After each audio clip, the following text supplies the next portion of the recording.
Hello StarCraft fans, this is Falcon Paladin coming to you with yet another daily Legacy of the Void upload.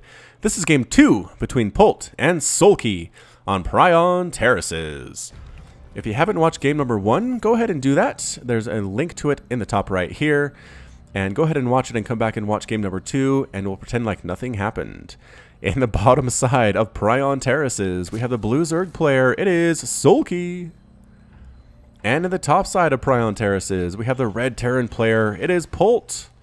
Alright, so once again, I'm going to spoil game number 1 here, so please go back and watch it. It was really, really good. And, spoiler alert, Polt won. Polt won fairly handily against Soulkey. Again, this is a best of 5 series, so Soulkey is not out of it yet for you Zerg fans out there. But again, I'm going to post every single game in this series, no matter how long it goes, at my 7 p.m. Eastern slot for the next few days. So you Protoss fans, don't worry.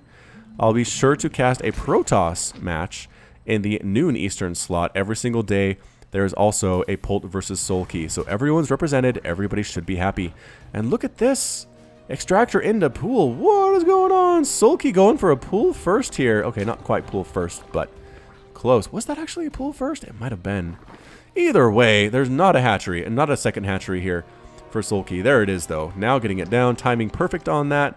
Gonna plan a little bit of some Zerg aggression, but Polt, look at this, walling off with 2 barracks. 3 barracks. Oh, a 3 racks opener here from Polt. Again, this is something we have seen. 3 racks Reaper on this very map. I think Soulkey has dealt with it before too, because again, here he is with the early spawning pool. He wants queens out immediately. He wants lings out with speed immediately. He almost has enough gas to get that metabolic boost. Meanwhile, the barracks are continuing to produce. There it is. There's the Reaper. These two, ready Reaper? Yep. Oh my goodness, it is a mass Reaper opening here from Polt. Can Soulkey hold on? We've seen this between top and TLO. If you watch that match, you know how insane that was. TLO managed to hold on by the skin, bare skin of his teeth. I don't know why they say that, because teeth don't really have skin most of the time. But he managed to do it. So can Soulkey hang on against Polt? Is the question of the day, because if he can, I like his position. Polt is not going for another command center. It's going to be straight up 1 base, 3 racks Reaper. Has the gas required to do this, has the exact number of workers required to do this. This is a refined build. Players know how to use it, and it's very strong against Zerg. So here comes the first Reaper. No workers to kill at the natural base. The Queen immediately getting some stabs on off there, dodging the KD8 charge. And the Reaper heads back on out, waiting for his buddy, waiting for those combat shields to come on up here. Queens, the ground attack, where is it here? 4 attacks times 2, so it's 8 damage here with a range of 5. Pretty nice, actually, if you can get the Reapers to hold still long enough here. KD8 charge, and do they get rid of the Creep Tumor? They do. They focus down the Creep Tumor. Such a good move by Polt. More and more Reapers coming across the map. The Overlord has scouted this out, but I don't think this is a surprise to Soulkey anymore. More Queens in production. Actually getting 5 workers. Soulkey getting 5 drones in the midst of all of this. Metabolic boost just about to finish, and there it is. Trying to get a full surround on the Reaper's turn. They get it. They're going to try to make it happen. They're chasing it down, and they do catch. Whoa, almost. No, KD8 charge, but no. Reapers die anyway. The remaining Reapers decide, I think, to head on home here. They're trying to use the high ground to their advantage, and the Lynx say, fine, you want to run away? We're going to get up here and try to kill your stuff. So they're heading right for this ramp. Reaper's heading on home, which is going to mean that Soulkey is left alone, which is exactly what the Zerg player wants. The Lings are actually not going to attack up that ramp. Reaper's hanging back here and destroying them. Just not a good feeling at all. KD8 charge. Kablooey! It's such a good animation. Smoke goes in the air. There's a scorch mark there that disappears almost immediately. Yeah, good times indeed. Continuing with the Reaper production, though, is Polt. What are you doing, Polt? There are speedlings out. I guess maybe trying to catch Soulkey off guard. There are queens here. There's a Creep Tumor there. There are more. There are 6 lings in production. These lings are out of position if they're going to play defense.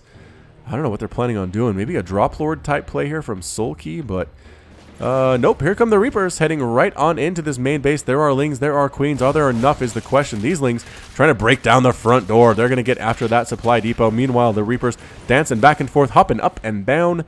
3 queens and this many lings might actually be enough. KD8 charge knocking himself back there as Polt. And yeah, repairs and Reapers enough to send these lings back home. They decided to come back and join the army and defend the homeland.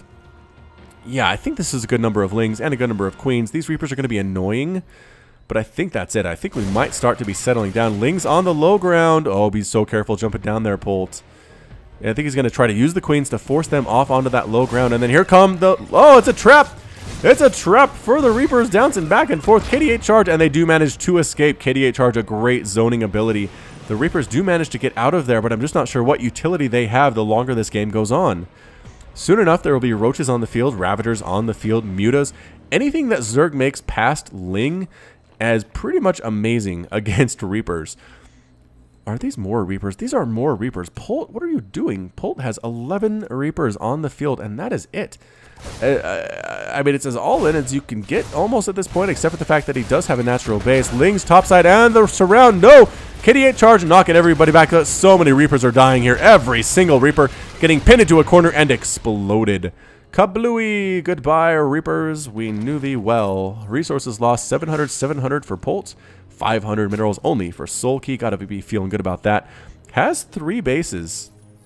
Is up 45 to 36 harvesters. I've always said if Zerg can hold off on that 3 Rax Reaper opening, they're in a good spot. They're just really, really good, especially considering this gold base here and this gold base here. Prion Terraces is a land of gold bases, and Zergs love to take advantage of this. I think that might be why Terrans like to open 3 Rax Reaper on this map, because they feel like if they go standard macro, Zerg is just going to destroy them. But +1 missile, +1 carapace, another evolution. Nope, that's a Roach Warren. I'm a liar.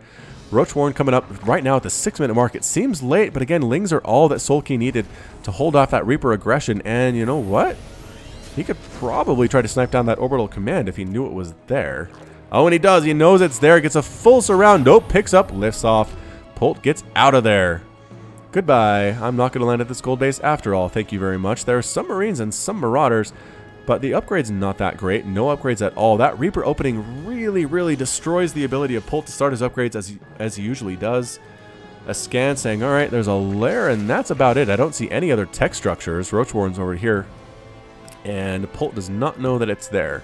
So he's not sure whether to expect 2-base Muta right now, whether to expect Roach Ravager, whether it's a quick rush to Ultra, although I guess maybe a Hive is possible right now for Soulkey if he was rushing to Ultras. But no, doesn't look like that's what he's doing. Definitely getting the missile attack and glial reconstitution. There is an infestation pit coming up right now for Soulkey, but that's a ways off. So Polt going for the more standard Marine Marauder approach with combat shield. +1/+1 on those bio units. Just about to finish. Actually timing that well. Here is Polt, but here come Lings, here come Roaches, here come Ravagers. Ravagers trying to morph in, and they do.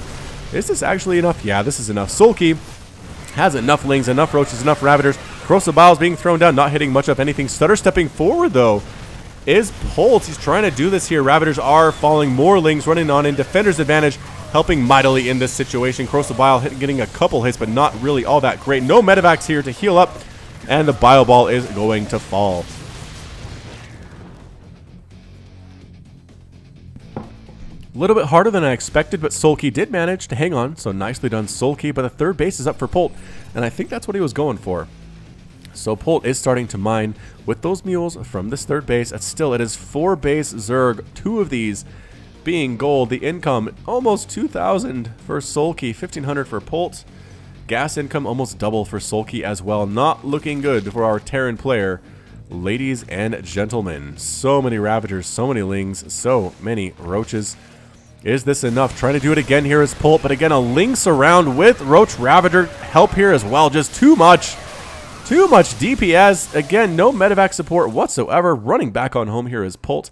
16 more Lings in production. Infestors coming up for Soulkey, and there's the Hive. The Hive's about 50% complete for our Zerg player, and taking another base is Soulkey. I'm kind of surprised he didn't take one of these gold bases here just to keep with the theme, but I guess he doesn't really need it. It's 74 to 51 harvesters. Polt now has some medevacs, but every time he comes back, it feels like Soulkey's army is bigger. 36 Lings just about to pop out. 36 Lings with this many Ravagers and this Overseer. It's just not a good look at all. Here he comes, though. Polt's going to try for this. Or is he? Yep, he's going to pick up, boost around, trying to drop in the main base while doing a small attack at the front. No, these guys, they're not going to attack anything. Too few of them for sure, but drop it around this left side, flying over this creep, flying past this Overlord. The army is ready for this. The Lings making a dead sprint back into the main base. But Polt's okay with this. The longer he can distract Soulkey here, the better he's going to be back home, allowing himself to tech up. Soulkey's going for an Ultralisk Cavern. Polt really needs Ghost to deal with this. I'm not sure if he can, though. is the problem. Here we go. A bunch of Marines and Marauders. Lings getting us around, picking up, boosting out. No big deal. Another small group over here with medevacs. Going to try to kill some of these creep tumors, go after the gold base. Landing here, going after a hatchery. I'm not sure that Soulkey is worried too much about losing that, but sending Lings down anyway. What's going to defend up here? Looks like some Ravagers and some Lings. Polt really spreading out his army pretty darn well here. And yes, getting, oh man, Ravagers evaporating at this bio ball, which looks pretty good indeed. It looks like they are going to get this hatchery as well, but the Lings getting a full surround here. The Ravagers do show up, force a pickup and a boost out for Polt. Can he get this hatchery? Yes, he does kill the hatchery. So small victory for Polt here, still down 72 to 51 Harvesters. Still going to deal with Ultras here in about 10 seconds. From Soulkey, getting +3 ground carapace, getting +2 melee attack, getting chitinous plating. There come the Ultras. Ultras on the way for Polt. Polt is nowhere near Ghost technology. Okay, he's kind of close, but he doesn't have a Ghost Academy building, so I think that's what I meant. Anyway, Widowmine shot. Boo! 10 kills on that Widowmine. Goodbye, Widowmine. You had a good life. It's over now. Small group of Marines and Marauders looking so cool in this blue light.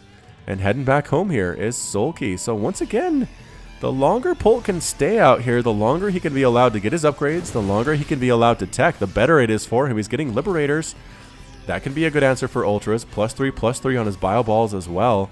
Pretty darn fantastic stuff, but 5 Ultras in production for Soulkey. Again, I really haven't seen a Terran deal with Ultras that well in Legacy of the Void, except with Liberators and except with Ghosts.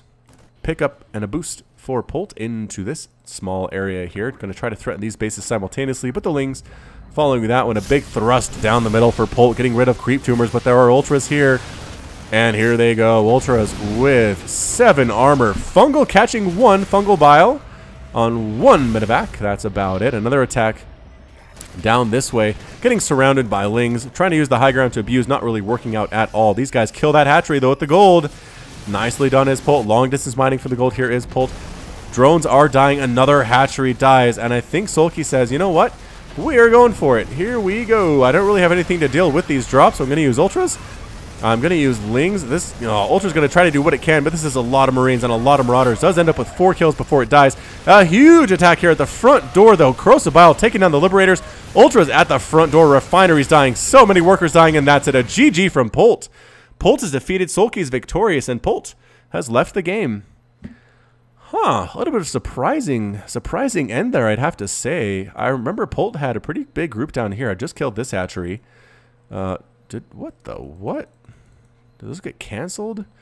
I don't think Soulkey actually had these hatcheries here. He just lost 1. If he'd replanted it, it would have been in the process of being built. But either way, it was essentially 2 base Zerg. I know it was 194 to 127 total supply. Army supply was, 4,000 to 3,000, 2,400 to 1,100. And upgrades, I think, were better for a Terran player too. But Polt decided to tap on out.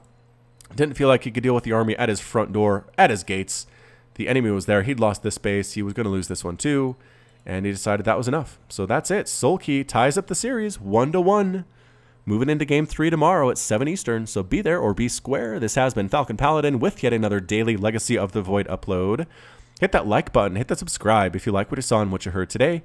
You can also catch me on Twitter and Facebook, both at /Falcon Paladin. And until next time, as always, thank you so much for watching. And you take care of yourself.